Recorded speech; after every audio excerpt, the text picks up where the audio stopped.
बच्चों,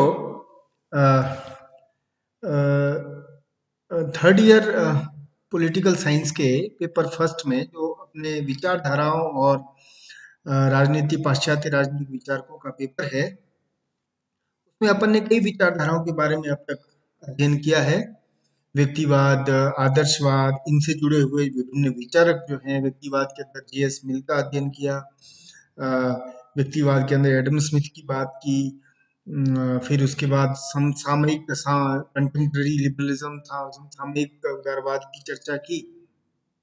इसी प्रकार अपने जो आदर्शवाद है उसके अंदर चाहे वो हेगेल हो या फिर बोसांके हो, कांट हो, है ना, इनके बारे में चर्चा की। आज अपन एक नई विचारधारा जो बहुत इंपॉर्टेंट है और जिसके ऊपर प्रश्न अमूमन होता ही है, एक नहीं कम ऑब्जेक्टिव में भी और बड़े प्रश्नों के रूप में भी इसके ऊपर प्रश्न होते हैं, वो विस्तार से समझाऊंगा। वो विचारधारा जो है जो अपने लिए महत्वपूर्ण है वो है मार्क्सवाद। अब मार्क्सवाद का नाम आप सबने लगभग सुन रखा होगा, लेकिन मार्क्सवाद है क्या, इसके डायनेमिक्स क्या है और इसके मुख्य विशेषताएं क्या है जिसके आधार पर हम मार्क्सवाद की विचारधारा की पहचान कर सके। और इससे संबंधित जो प्रमुख मार्क्सवादी विचारक हैं वो कौन कौन से हैं, क्योंकि जब से मार्क्सवाद का अस्तित्व आया 19वीं शताब्दी के मध्य से, तब से लेकर अब तक मार्क्सवाद ने की विचारधारा ने पूरे विश्व को, पूरी दुनिया को, की समग्र वैश्विक दृष्टि को प्रभावित किया है। चाहे वो आर्थिक क्षेत्र हो, सामाजिक क्षेत्र हो, राजनीतिक क्षेत्र हो, मार्क्सवाद ने बिल्कुल मतलब कि एक एक अलग ही उदारवाद को चुनौती देते हुए एक अलग ही वैश्विक दृष्टि रखी।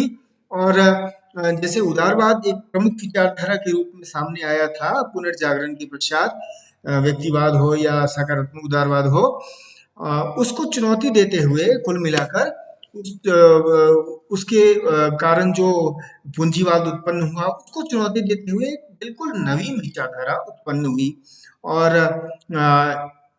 फिर इन उक्त दोनों विचारधाराओं के बीच में हम देखते हैं कि हर स्तर पर एक टकराव की स्थिति भी रही, एक आलोचना प्रति आलोचना का भी दौर चलता रहा है। तो ये मार्क्सवाद है क्या, इसके बारे में हम विस्तार से चर्चा करेंगे, फिर इसका आलोचनात्मक मूल्यांकन करेंगे। सबसे पहले मैं आपको बताऊं कि मार्क्सवाद जो है वो कुल मिलाकर 19वीं शताब्दी के मध्य में कार्ल मार्क्स के द्वारा प्रतिपादित सिद्धांतों से उत्पन्न हुई विचारधारा है। कार्ल मार्क्स मूलतः जर्मनी का था, और जर्मनी में अध्ययन करने के पश्चात वो इंग्लैंड, लंदन चला गया और बहुत विद्वान व्यक्ति था, समाजशास्त्री, अर्थशास्त्री।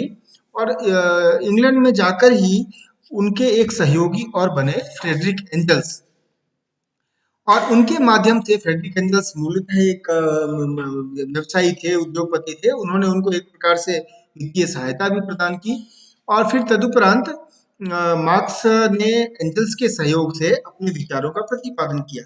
और मार्क्स के विचारों का प्रतिपादन जो है वो उसकी विभिन्न पुस्तकों में अपन देख सकते हैं। दो प्रमुख पुस्तकें तो अपन सभी जानते हैं, एक तो साम्यवादी घोषणा पत्र और एक दास कैपिटल, पूंजी। तो ये दो पुस्तकें हैं। इसके अतिरिक्त बहुत सारी है और भी किताबें हैं, जैसे पॉवर्टी ऑफ फिलॉसफी, दर्शन की दरिद्रता, है ना, फिर इकोनॉमिक एंड फिलोसफिकल मैन्युस्क्रिप्ट्स, और बहुत बहुत सारी और भी किताबें हैं मार्क्स की, जिसके आधार पर मार्क्सवाद की विचारधारा कालांतर में विकसित हुई। अ, और फिर कार्ल मार्क्स ने जब विचारधारा का प्रतिपादन किया तो उसके उपरांत इसका जो इम्प्लीमेंटेशन था, इसकी जो क्रियान्विति थी, हम वास्तविक अर्थों में देखते हैं कि वो सबसे पहली बार 1917 में जो रूस की क्रांति हुई, बोल्शेविक क्रांति, उसमें लेनिन के नेतृत्व में इसका पहला व्यावहारिक स्वरूप देखने में मिला, जब रूस में तत्कालीन राजतंत्र जारशाही का रक्तपात कर अंत कर दिया गया और साम्यवादी शासन की स्थापना, मार्क्सवादी शासन की स्थापना की गई। तो ये एक प्रकार से विचारधारा का क्रियान्विति थी। एक बात ध्यान रखें, कुछ शब्द हैं जो इंटरचेंजेबली यूज होते हैं। जैसे मार्क्स के द्वारा प्रतिपादित सिद्धांत मार्क्सवाद है, उसी विचारधारा को साम्यवाद भी कहते हैं। हालांकि साम्यवाद जो है वो एक ऐसा शब्द है जो राजनीति विज्ञान में प्लेटो के समय ही आया था, लेकिन जो साम्यवाद हम आज प्रचलित देखते हैं वो निश्चित रूप से मार्क्सवाद को ही कहते हैं। इसके अतिरिक्त वैज्ञानिक समाजवाद, मार्क्स की विचारधारा को वैज्ञानिक समाजवाद भी कहते हैं। जिस प्रकार से समाजवाद को वैज्ञानिक रूप से प्रतिस्थापित करने की कोशिश की मार्क्स ने, इसके कारण से मार्क्सवादी विचारधारा को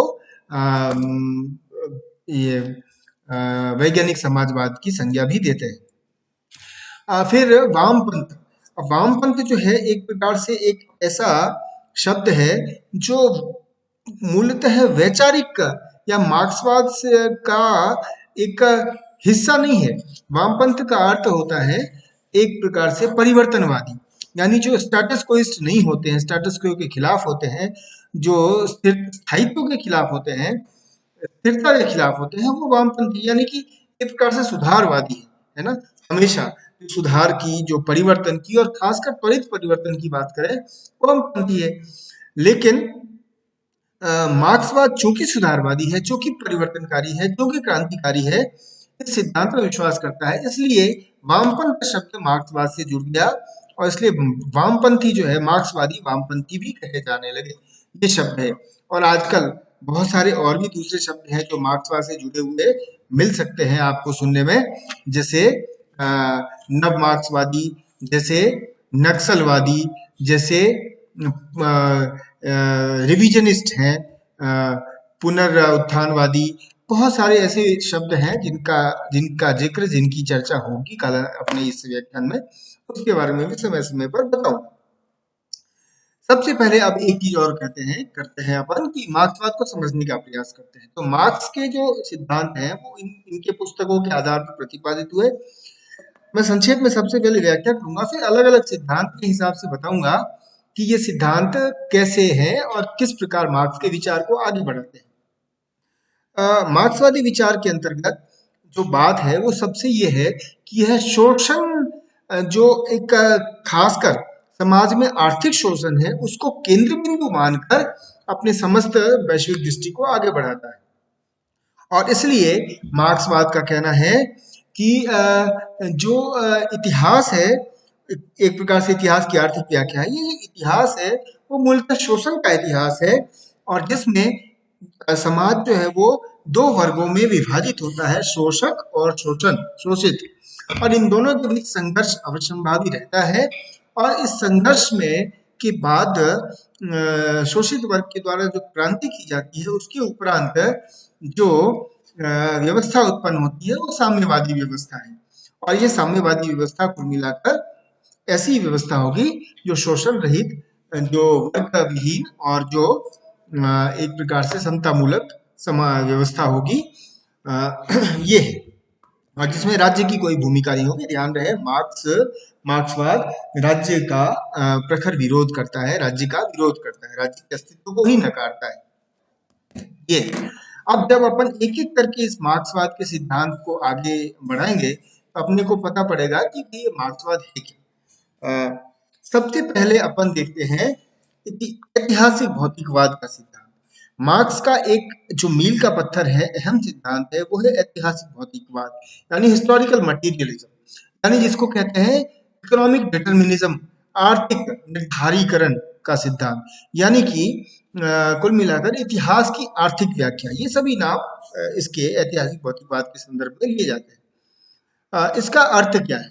ऐतिहासिक भौतिकवाद का अर्थ है कि जो इतिहास है वो हर युग में आर्थिक आधार पर ही निर्धारित होता है, यानी जो समाज में मोड ऑफ प्रोडक्शन है, उत्पादन के साधन है, उस पर नियंत्रण पाने के लिए ही इतिहास के हर युग में संघर्ष हुआ है।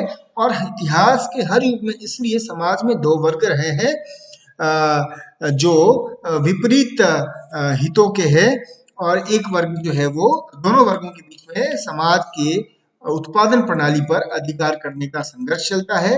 और समाज की आर्थिक उत्पादन प्रणाली पर, साधनों पर जिसका आधिपत्य होता है, वही राज्य शक्ति का पर भी उसका आधिपत्य होता है, और वो इस प्रकार से राज्य पर अधिकार करता है और अपने शोषण को आगे बढ़ाता है। तो इतिहास के हर युग में, और मार्क्सवाद ने इसलिए कुल मिलाकर 5 युगों की चर्चा की। सबसे पहले प्रिमिटिव कम्युनिज्म, जो आदिम साम्यवाद है, एक ऐसी अवस्था थी मानवीय इतिहास की जिसमें कोई भी शोषण नहीं था, क्योंकि उस समय कोई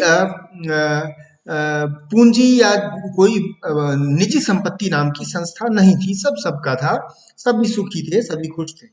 ये प्रिमिटिव कम्युनिज्म था। लेकिन जो पहला दूसरा युग था, वो था कुल मिलाकर दास युग, यानी इसको प्राचीन युग के नाम से भी जानते हैं। और इस युग में कृषि भूमि, इस युग में दासों और मालिकों का संबंध कायम हुआ, दो वर्ग हुए, और दासों पर अधिकार, यानी दास यानी कि जो स्लेवरी था, दास था, एक शोषण की इकाई बन गई, जिसके पास जितने ज्यादा दास, वो उतना ही शक्तिशाली होता था। और इस युग में शोषण की इकाई जो निजी संपत्ति है, उसका मुख्य माध्यम दास प्रथा थी, और इसके माध्यम से ही संपूर्ण उत्पादन की प्रणाली पर अधिकार किया जाता था। तो दासों और मालिकों का संबंध इस युग में शोषक और शोषित का रहा। दूसरा युग जो था वो था मध्ययुग, यानी कि सामंत युग।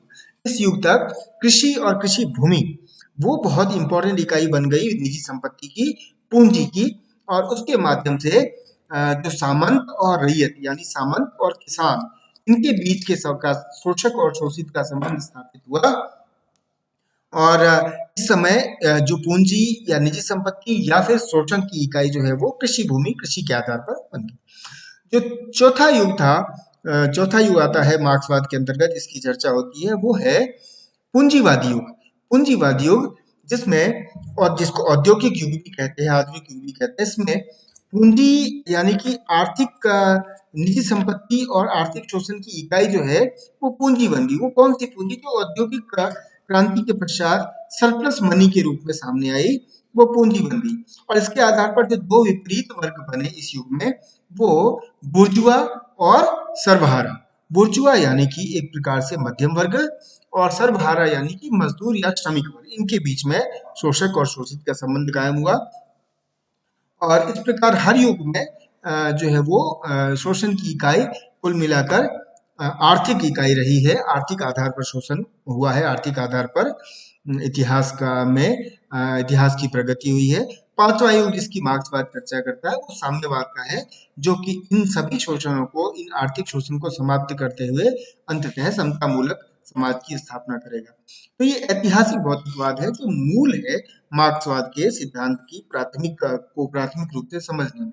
और इतिहास की आर्थिक व्याख्या कह लें या ऐतिहासिक भौतिकवाद कह लें, ये बहुत महत्वपूर्ण है। इसके बाद अगले व्याख्यान में मैं अगले सिद्धांतों की चर्चा करूंगा।